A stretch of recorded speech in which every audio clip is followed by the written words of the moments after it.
கடவுளை விட கவிஞர்கள் மேலானவர்கள். எப்படி தெரியுமா? கடவுள் படைத்த மனிதன் இறந்து விடுகிறான், ஆனால் கவிஞன் படைத்த கவிதை ஒருபோதும் இறப்பதில்லை. இப்ப பள்ளிக்கூடத்துல வாத்தியார் பாடம் நடத்தலாம், கொண்டு போய் அம்மா விடலாம், ஃபீஸ அப்பா கட்டலாம், படிக்க வேண்டியது நாம தானே. எங்க தலைதான் அழகா சொன்னார் ஒரு படத்துல, என் வாழ்க்கையில ஒவ்வொரு நாளும் ஒவ்வொரு நிமிஷமும் ஏன் ஒவ்வொரு நொடியும் நானே செதுக்கினதுதான். ஒரு காலத்தில் நம்மை சுற்றி விளைநிலங்கள் இருந்தன, இன்று நம்மை சுற்றி சுயநலங்கள் இருக்கின்றன. ஜாக்கிசான் மிகப்பெரிய நடிகர். அவன் என்ன பண்ணா, தன்னுடைய 4000 கோடி சொத்துக்களை அப்படியே அனாதை இல்லங்களுக்கு தானமாக கொடுத்தான். கொடுத்துட்டு தன் பையனை கூப்பிட்டு கேட்டான், இதுல உனக்கு வருத்தமாடான்னு கேட்டான். பையனை கூப்பிட்டு கேட்டான், அவன் பேரு ஜெசி ஜான்னு பேரு. அவன் சொன்னான், டேடி எனக்கு இதில் வருத்தம் இல்லை, மிக்க மகிழ்ச்சி. ஏன் தெரியுமா?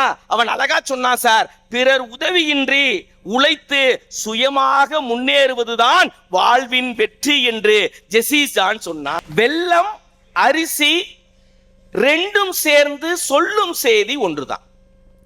வெல்லம் அரிசி ரெண்டும் சேர்ந்து சொல்லும் செய்தி ஒன்றுதான். கள்ளமில்லா உள்ளம் இருந்தால் எல்லா நாளும் பொங்கல் தான். உலகமெல்லாம் வியாபித்திருக்கும் வசந்த் தொலைக்காட்சி நேயர்கள் அத்துணை பேருக்கும் தமிழர் திருநாள் நல்வாழ்த்துக்களை சொல்லிக் கொள்வதிலே மட்டற்ற மகிழ்ச்சி அடைகின்றேன். எங்களுடைய நடுவர் பெருந்தகை, கடவுளை விட கவிஞர்கள் மேலானவர்கள். கடவுளை விட கவிஞர்கள் மேலானவர்கள். எப்படி தெரியுமா? கடவுள் படைத்த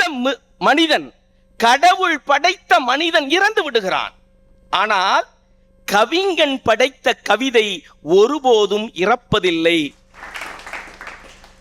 இரவா புகழ் கொண்ட எங்கள் நடுவர் கவிஞர் அவர்களுக்கு அரங்கு நிறைந்த கைத்தட்டல்களை தந்து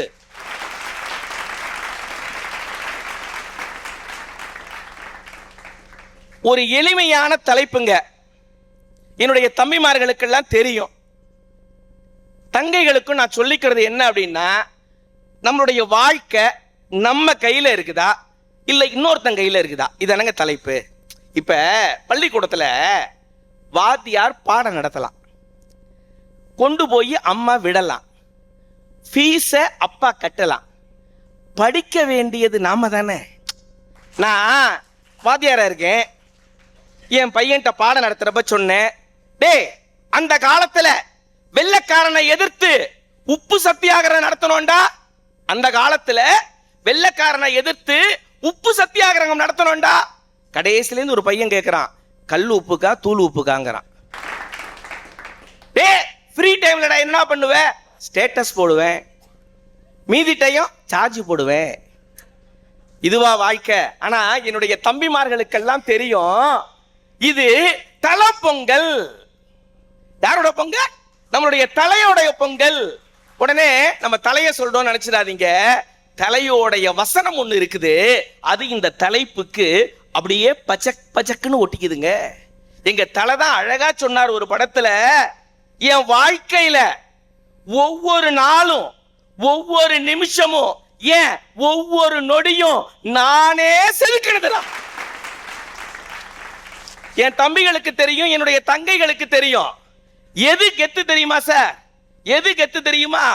பரம்பரை சொத்து இல்லாம பணக்கார அப்பாவை இல்லாம, கீழே விழுந்தா தாங்கி பிடிக்க உறவுகள் இல்லாம, தனியா படிச்சு தனித்து நிக்கிறான் பத்தியா என் தேசத்து இளைஞன், அவன் தான் சார் கெத்து. சார் உலகமே எதுவுமே நம்ம கையில் இருக்கிறப்ப மகிழ்ச்சியா இருக்கும் மேடம். இப்ப நம்ம கையில் இருக்குன்னா மகிழ்ச்சியா இருக்கும். எப்போதும் என் வீட்டில் மல்லிகை கடைக்கு என்னதான் என் மனைவி அனுப்புவா, காய்கறி கடைக்கு என்னதான் அனுப்புவா, பாத்திர கடைக்கு என்னதான் அனுப்புவா, கறி வாங்கினா கூட கறி கடைக்கு என்னதான் அனுப்புவா. நேத்தி ரேஷன் கடைக்கு மட்டும் நான் போறேங்கிறா. என்னடா அப்படின்னா, அப்புறம் தான் டிவியில ஓடுது, ரேஷன் கடையில் ஒவ்வொருத்தருக்கும் 3000 ரூபாய் பணம் கொடுக்குறாங்க. என் வாழ்க்கை என் கையில இருந்தா மகிழ்ச்சி தானே. இப்ப யார் கையில போயிடுச்சு? எப்படி மகிழ்ச்சி இருக்கும்? நான் கேட்கிறேன். ஒரு காலத்துல சார் தன்னை மாதிரியே எல்லோரும் நல்லா இருக்கணும்னு நினைச்ச காலம் ஒன்று இருந்தது. நான் சொல்றது உண்மைன்னா கைதட்டுங்க. நான் சொல்றது உண்மைன்னா கைதட்டுங்க. ஒரு காலத்தில் நம்மை சுற்றி விளைநிலங்கள் இருந்தன, இன்று நம்மை சுற்றி சுயநலங்கள் இருக்கின்றன. ஒரு காலத்துல காயங்கள் ஆறிட சிரித்தார்கள் சார், காயங்கள் ஆறிட சிரித்தார்கள். இன்னைக்கு காரியங்கள் ஆகிட சிரிக்கிறார்களே சார். கடிக்கும் மிருகங்களை கூட நம்பலாம், நடிக்கும் மனிதர்களை நம்ப முடியாத சமுதாயம் சார் இது. ஒண்ணு வேணாங்க. ஒரு காலத்துல ஒருத்தனுக்கு பிரச்சனைன்னா ஓடி வந்து என்ன வேணும்னு கேட்டான். ஒருத்தனுக்கு பிரச்சனைன்னா ஓடி வந்து என்ன வேணும்னு கேட்டான் அன்னைக்கு. இன்னைக்கு ஒருத்தனுக்கு பிரச்சனைன்னா ஓரமா நின்னு நல்லா வேணுங்கிறான். என்ன சார் சொல்றீங்க? அன்னைக்கு அடுத்து என்ன பண்ணலாம், அடுத்து என்ன பண்ணலாம்னு பக்கத்து வீட்டுக்காரன் நினைச்சான் சார். இன்னைக்கு அடுத்தவனை என்ன பண்ணலாம், அடுத்தவனை என்ன பண்ணலாம்னு நினைக்கக்கூடிய சூழ்நிலையில நம்ம வாழ்க்கை நம்ம கையில தானே சார் இருக்குது. ஒரு அழகான ஒரு எடுத்துக்காட்டு. ஒரு மிகப்பெரிய ஆசியாவிலேயே மிகப்பெரிய ஒரு நடிகர். எல்லா நடிகர்களும் சண்டை காட்சிகளை ஜொலிப்பார்கள் அல்லது நகைச்சுவை காட்சிகளிலே ஜொலிப்பார்கள்.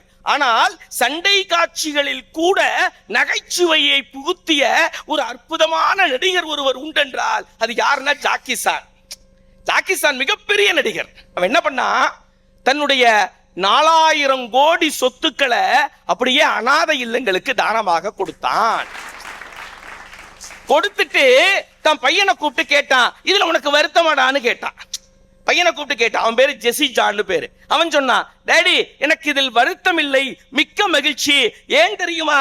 அவன் அழகா சொன்னான் சார், பிறர் உதவியின்றி உழைத்து சுயமாக முன்னேறுவதுதான் வாழ்வின் வெற்றி என்று ஜெசி ஜான் சொன்னான். அதை சொல்லிட்டு இந்த உலகத்திற்கு அழகான ஒரு கருத்தை சொன்னான். என்ன தெரியுமா சொன்னா? தனித்து பறக்கும் பறவைகளுக்கு தான் வலிமை அதிகம். இந்த உலகத்துல யாருக்கு தெரியுமா வலிமை அதிகம்? தனித்து பறக்கக்கூடிய பறவைகளுக்கு தான் வலிமை அதிகம் என்று இந்த உலகத்திற்கு சொன்னான்.